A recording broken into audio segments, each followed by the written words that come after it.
안녕하세요. 시니어 아카데미 한국사 강사 이월순입니다.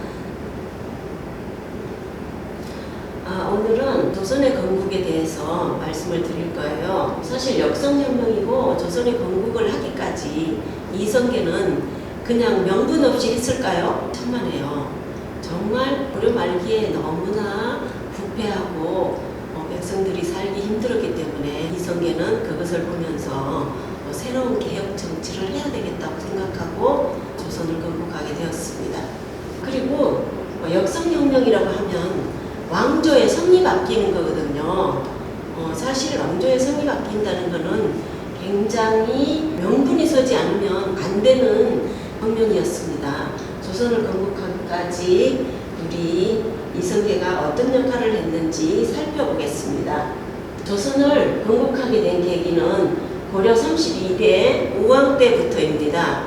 출생의 비밀이 있어요. 우왕은 어떤 출생의 비밀이 있나 하면 우왕은 공민왕의 아들이 아니고 신동과 반야 사이에서 태어났다는 그 모든 사람들의 추측으로 인해 가지고 굉장히 의심을 사면서 확실한 정통성 왕위에 오르기까지는 많은 애로가 있었습니다. 그리고 고려 말기 우왕 때는 어떤 세력이었나 하면 최영과 이인임의 정치적 실권을 잡고 있었어요.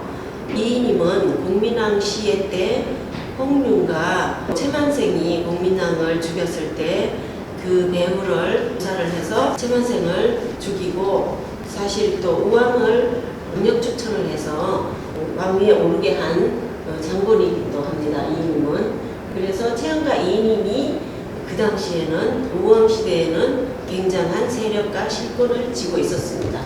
그리고 명에 대한 거는 명나라가 사실 고려 고정 45년에 그 원나라의 천령 이북 땅을 다 원나라에 빼앗겼어요. 그랬는데 그 땅을 국민왕이 최영과 이성계에 힘입어서 같이 이 천령 땅을 찾게 되었습니다. 그러면서 다시 원나라가 아닌 그때 당시에 공민왕 때 원나라는 쇠퇴하고 홍건적으로 인한 주원장이 반란을 일으켜서 명나라를 세우고 있었어요. 그 명나라에서 원나라 땅이었던 천령 이북 땅을 도로 내어놓으라고 막 협박을 하고 있을 때였어요. 그러니 우왕을 시켜서 우왕은 그때 나이가 어렸기 때문에 최영장군과 이인임이 실권을 쥐고 있으면서 그 천령 땅을 지키기 위해서 요동정벌을 시작하게 됩니다. 요동정벌을 우왕과 협의하여 누구를 보낼 것인가 이렇게 의논을 하다가 결국은 이성계에게 그 책임을 맡깁니다. 사실 우왕은 이인임의 일파로 추대는 됐지만 그때 나이가 10살밖에 되지 않았어요. 그래서 그렇게 어린 우왕이 즉위를 했을 때는 우왕이 실권을 잡고 정치를 하는 게 아니라 최영장군과 이인임이 뒤에서 다 모든 세력을 잡고 정치를 하고 있었습니다. 우왕이 태어나는 출생의 비밀이 왜 그렇게 있었나 하면 총애하는 신돈의 시녀. 그러니까 신돈은 공민왕 때 어떤 추대를 받아서 궁궐 안에서 어떤 대사로 그 실권을 쥐고 있었어요. 그러면서 공민왕이 노국공주가 죽고 나서 너무 슬퍼하고 외로워하는 걸 보면서 자기네 집에 초대해서 반야를 자기의 시녀이면서 여종이었던 반야를 소개를 해줍니다. 소개를 해주면서 그 공민왕이 반야와 뜨거운 밤을 보냈습니다.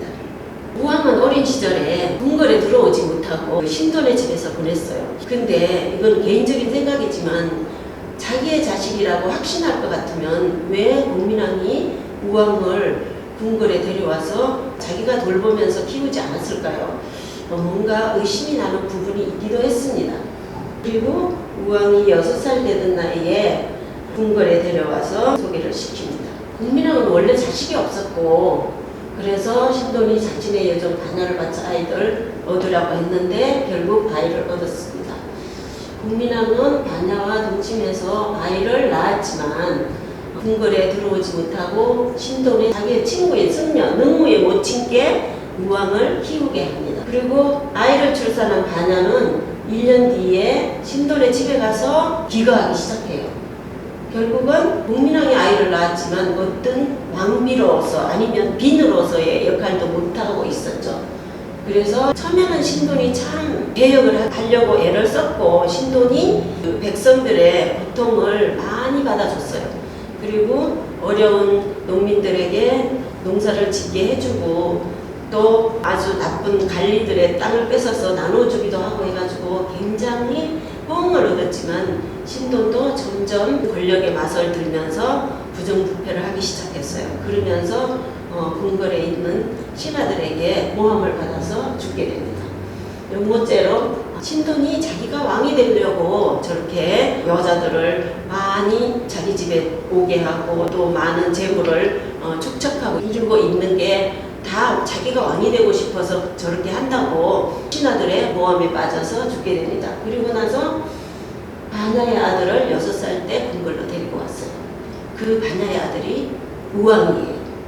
복민왕은 자신이 살해당하던 해에 드디어 자기 아들이라고 소개를 하면서 바냐의 아들이라고 하는 게 아니고 그 당시에는 죽고 없었던 궁인 한씨를 왕후의 생모라고 밝힌 다음에 한씨의 3대 조상인 그 친척들에게 벼슬을 나눠주기도 합니다.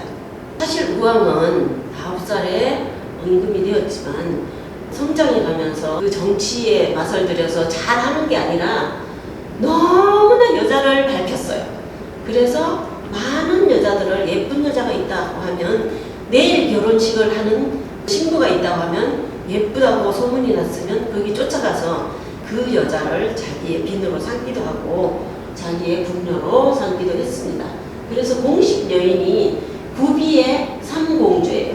이거 말고도 빈이나 비에 올라가지 못한 여자들도 수없이 많았습니다.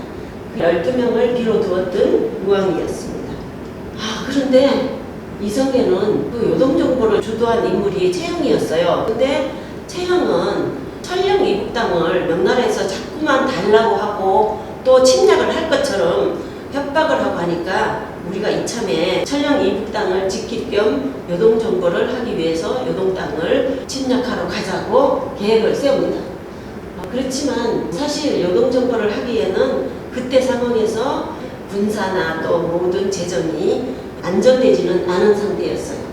그리고 사실 채영 장군이 나쁜 분은 아니었어요. 굉장히 고려를 사랑하고 백성들을 많이 아끼고 신임하던 터였는데 채영은 어떤 스타일이었는가 하면 하늘에 해가 하나이듯이 내가 섬기는 임금은 하나일 수밖에 없다고 하여 우왕의 출신이 어떻든 간에 나는 우왕을 섬기고 존중하겠다는 뜻을 가지고 있었어요. 그래서 우왕과 요동정벌을 받아들여서 이성계에게 요동정벌을 명령을 합니다. 그리고 우왕은 채영 장군의 지금으로 말하면 첩이라고 해야죠. 비도 아니고 그냥 첩으로 있던 부인의 딸이었기 때문에 이 우왕에게 바칩니다. 채영 장군의 딸이 굉장히 예뻤다고 소문났어요. 그러니까 일석삼조로 자기가 예쁜 여자를 맞이하기도 하지만 채영 장군을 장인으로 두면 자기를 보호하고 자기 신변 안전을 할 수 있다는 생각에서 채영 장군의 딸까지 영비로 맞아들입니다. 그리고 이성계는 정말 공포의 대상이었던 홍건적과 왜구에 한 번도 진 적이 없는 전투를 합니다. 그리고 홍건적과 싸울 때도 채영 장군과 같이 싸우고 또 왜구에 있어서는 굉장히 이성계가 앞장서서 왜구를 물리치는 데는 최고의 장군이었습니다.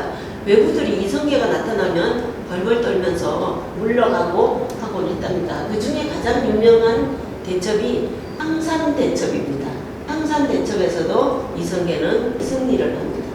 채영 장군과 우왕이 요동정보를 하라고 지시를 내리니까 이성계는 이게 지금으로서는 너무 불가합니다. 시기를 조금 더 늦추어서 안 되겠다고 이제 반대 의사를 표시를 합니다.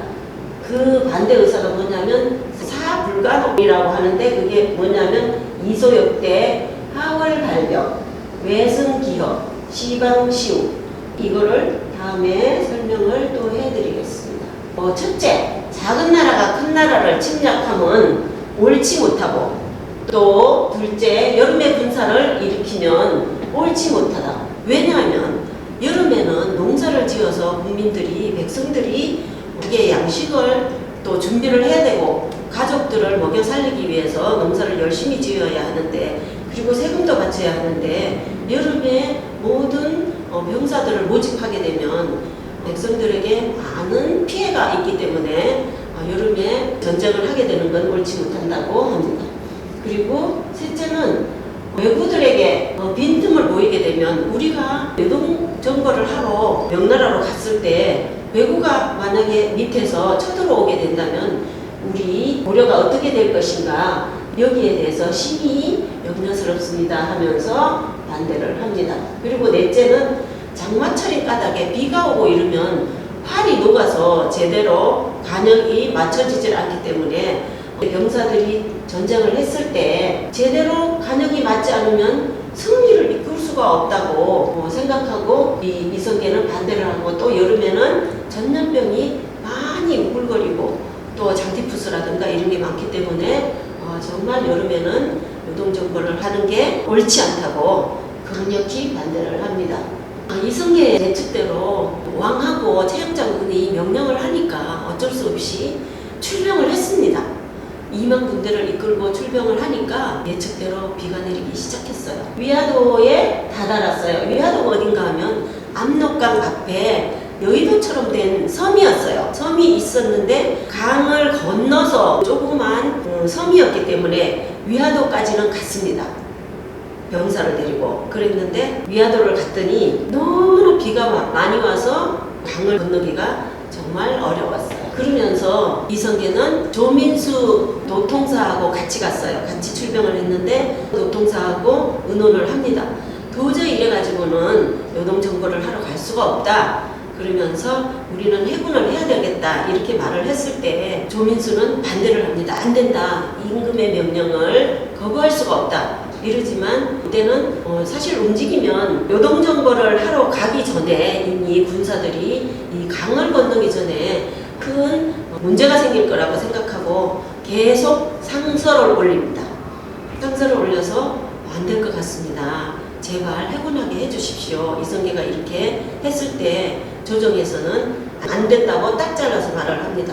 사실 이성계가 생각했을 때 요동정벌을 하러 명나라에 가도 이미 명나라는 고려보다는 훨씬 많은 군대가 있었고, 또 홍건적이라는 주원장 군대가 이끄는 그 병사들은 그 천민들이 어우러져서 만든 홍건적이었기 때문에 패기가 이만저만이 아니었습니다. 그래서 가도 실패를 할 것이고, 가지 않으면 임금에게 아니면 최영장군에게 목숨이 붙어 있기 어려울 것 같은 생각에 잠겨서, 그래도 나 혼자만의 생각보다는 병사들을 위해서, 대의를 위해서 나는 해군을 해야 되겠다고 생각을 하면서 계속 상서를 올렸습니다. 사실 위화도라는 것 어딘가를 다시 한번 설명하기 위해서 이 지도를 올렸는데요. 명나라가 저쪽이고, 사실 위화도는 압록강의 여의도처럼 중간에 이렇게 강 중간에 있던 그렇게 크지 않는 섬이었습니다.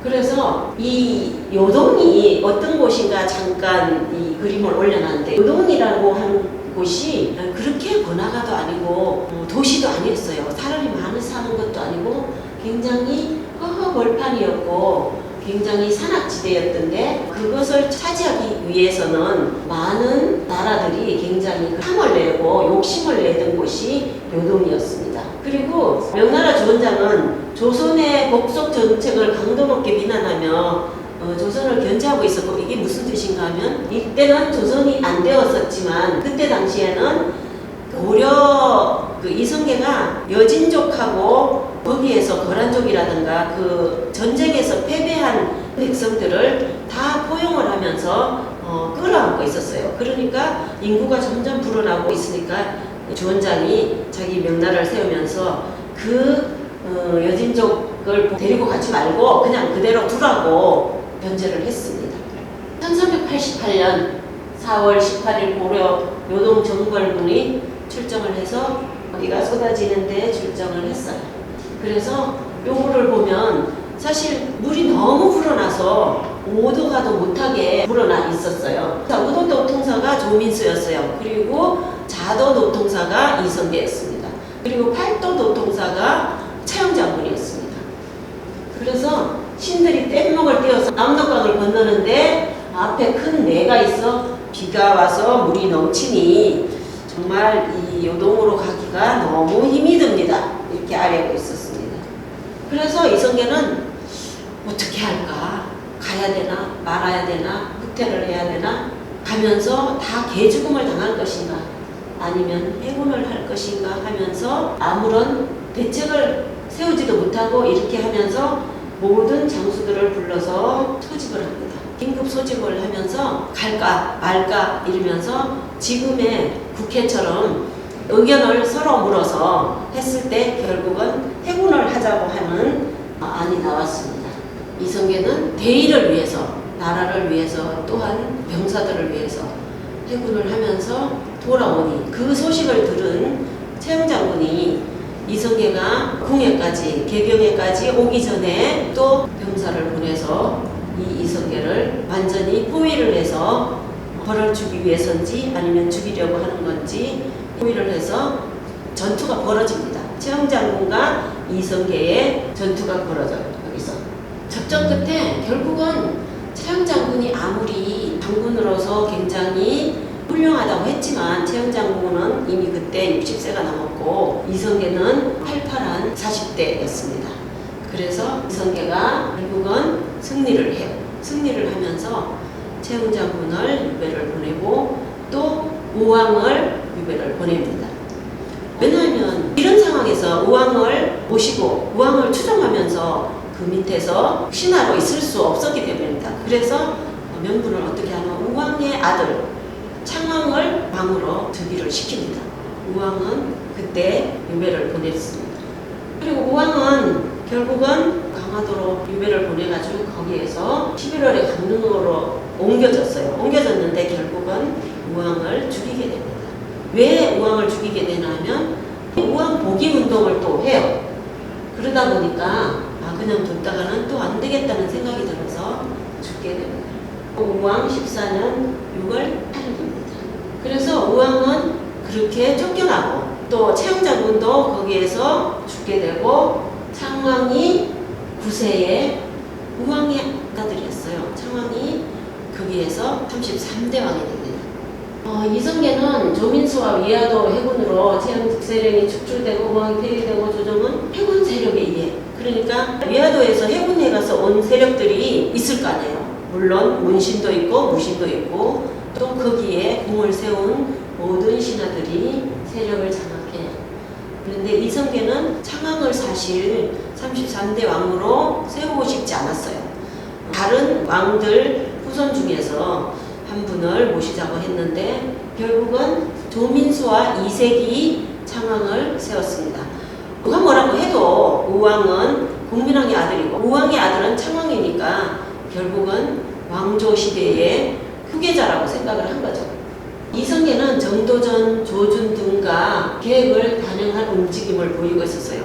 사실 개혁은 하고 싶은데 이때 어떤 파가 있었냐면 정몽주와 이색, 조민수파와 또 정도전과 이성계의 두 파로 나뉘었어요. 정몽주는 어떤 파였나 하면 고려를 그냥 두고 여기에서 좀 더 개혁을 해서 부패한 세력을 몰아내고 새로운 정치로 개혁을 하자는 뜻이었고 이성계는 고려를 그냥 두고 한다는 것은 아무래도 많은 부패 세력이 남아있기 때문에 안 된다. 새로운 나라를 세워야 된다는 이런 온건파와 개혁파에 서로 파가 갈리다 보니까 이 온건파와 개혁파에 또 싸움이 벌어지게 됩니다. 여기에서 이색은 굉장히 훌륭한 문인이었어요. 원나라에 가서 유학도 해오고 정몽주와 또 정도전 이런 분들이 다 이색 밑에서 공부를 배웠던 스승이었습니다. 그리고 김저박, 정득후 이분은 채영장군을 따르던 장군들이었어요. 그리고 여기에서 우왕을 다시 복위시키려다 발각되면서 김전은 붙잡혀서 죽고 정득후는 자살을 합니다. 1389년 11월의 사건으로 반 이성계파가 축출되자 곧 창왕은 강화도로 보내졌다. 그러니까 이성계를 추종하지 않고 이성계 개혁 정치를 반대하는 파들은 다 축출이 됐어요. 그러니까 창왕은 왕위에 오른 지 1년 만에 행하도록 유배를 보냅니다. 이때 창왕의 나이는 10살이었어요. 그러면서 1년 만에 창왕을 폐위를 시키면서 다시 어떤 왕을 또 올리나 하면 고려의 마지막 왕, 공량왕이에요. 공량왕은 신종의 6대손인데 사실 이때 굉장히 나이도 많았어요. 근데 왜 이성계는 자기가 그냥 바로 임금이 되지 않고 왜 우왕에서 창왕으로 내려오고 창왕에서 또 공량왕으로 또 이렇게 번갈아 가면서 고려의 왕을 즉위를 시켰을까 하는 의문이 들 수도 있어요. 하지만 이성계는 자기가 어떤 역성혁명을 하더라도 추대를 받아서 하고 싶었어요. 모든 병권이나 모든 병사들을 자기가 한 손에 쥐고 있었지만 손가락질 받고 저놈은 나쁜 놈이야. 자기가 욕심에 의해서 나라를 세웠다는 말을 듣고 싶지가 않았어요. 그래서 이성계는 명분을 세우기 위해서 공량왕까지 세웁니다. 공량왕이 즉위하자 그를 옹립한 이성계 등의 9 대신들이 모두 정권을 장악했어요. 그런데 정치, 경제, 사회 문제 전반에 걸쳐서 고려 때는 불교를 굉장히 숭산해서 불교 문화가 찬란하게 빛났고 또 사찰이 굉장히 번성했던 때였어요. 그런데 이성계는 왜 유교 쪽으로 옮겨갔나 하면 사실 정도전의 계획이 이루어진 거예요. 사실 이성계는 무신으로 맨날 전쟁터에 나가고 했기 때문에 어떤 정책이나 계획에 그렇게 자세하게 세울 수 있는 머리는 없었어요. 그래서 정도전은 2세 밑에서 공부를 했지만 정도전은 새로운 나라를 세우기 위해서 벌써부터 자기는 깜이 안 된다고 생각하고 자기는 왕이 될 인물이 안 된다고 생각했기 때문에 고려 말기에 자기와 파트너가 되어서 새로운 나라를 세울 만한 인물을 찾고 있었어요. 그때 최영장군과 이성계를 둘 중에 하나를 놓고 생각을 했는데 최영장군은 그때 나이도 많았고 또 최영장군은 호적 출신이고 금수저로 태어났기 때문에 새로운 혁명을 하려고 하지 않을 것이다 생각하고 함흥에 있는 이성계를 찾아갑니다. 우왕 그때 10년이었어요. 찾아가서 자기의 계획을 서로가 의논을 하면서 펼칩니다.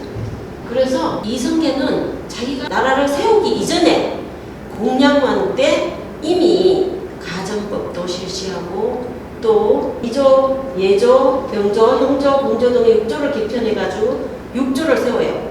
그리고 중간에 의정부를 세워서 6조에서 관리를 하는 모든 것을 의정부를 통해서 임금에게 보고를 하도록 하는 6조를 세웁니다. 그리고 본인들을 더 발전시키고 더 인재를 양성하기 위해서 유학교수관을 두었고요. 불교를 배척하고 유교를 숭산한다는 이념으로 주자가례를 시행해요. 주자가례는 뭐냐면 모든 행사를 주관하는 것을 주자가례라고 합니다. 그리고 사찰의 재산을 몰수하여 국고로 환수를 해요. 그때 당시만 해도 불교가 워낙이 성장했기 때문에 사찰에는 굉장히 많은 재산이 있었어요. 땅도 있었고 물론 모든 물자도 풍부했고 돈도 있고 이러다 보니까 사찰의 재산을 몰수하여 국고로 재산을 환수하여 어려운 백성들에게 나누어 줍니다. 그리고 소작인으로 있었던 평생 소작인만 하고 못 먹고 헐벗은 그 국민들에게 관리들의 재산을 나누어 줍니다. 그리고 경제개혁으로 강흥창과 풍저창, 강흥창은 뭐냐면 관리들의 모든 재산과 또 땅을 관리하던 곳이 강흥창이고 풍저창은 미국을 관리하던 곳이 풍저창이에요. 그리고 의창을 세워서 곡식을 비축합니다. 의창은 뭐였나 하면 옛날에 못 살 때는 우리 어렸을 때도 그런 일이 있었는데 지금도 그럴 수 있어요. 나라에서 가을에 곡식을 그다들여서 창고에 비축을 했다가 봄에 물가가 비싸지고 딸이 귀할 때 의창에서 이 곡식을 내어서 백성들에게 나누어지는 관리를 하던 것이 의창입니다. 이성계는 가정법을 시행하는 걸 언제부터 하냐면 자기가 조선을 건국하기 이전에 공량왕 때 미리 조선을 건국하기 위해서 미리 준비를 합니다. 가정법은 어떤 건가 하면 수학의 10분의 1만 세금으로 걷어들이는 거예요.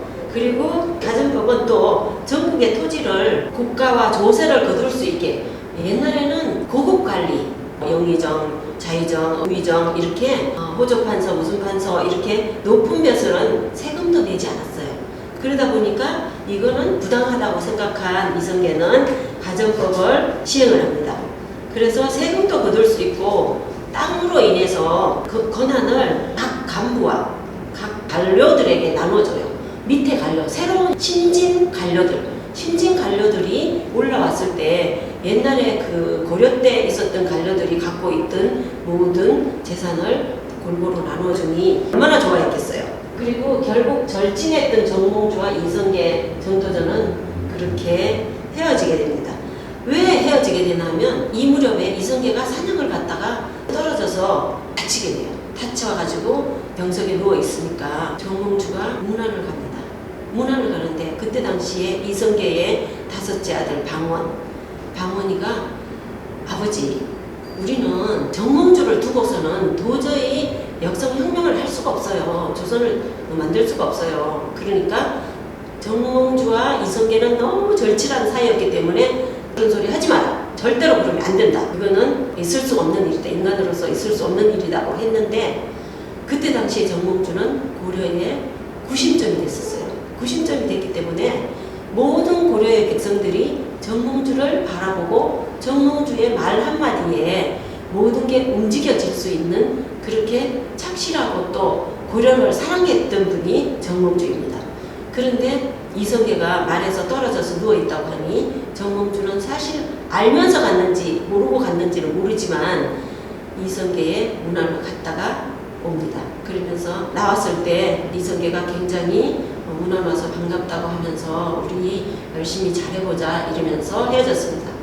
이성계의 명문안을 갔을 때 이성계의 5째 아들 방원이가 정몽주의 마음을 떠보기 위해서 만약에 자기에게 우리에게 협조를 한다면 굳이 죽을 필요는 없겠다 싶었는데 마음을 떠보기 위해서 방원이가 했던 거는 이른들 어떠리 저른들 어떠하리 만수산 직능구리 얽혀진들 어떠하리 물도 이같이 얽혀 천년만년 살고 지고 이런 하여가를 했을 때 정몽주가 단신가로 딱 거절을 합니다.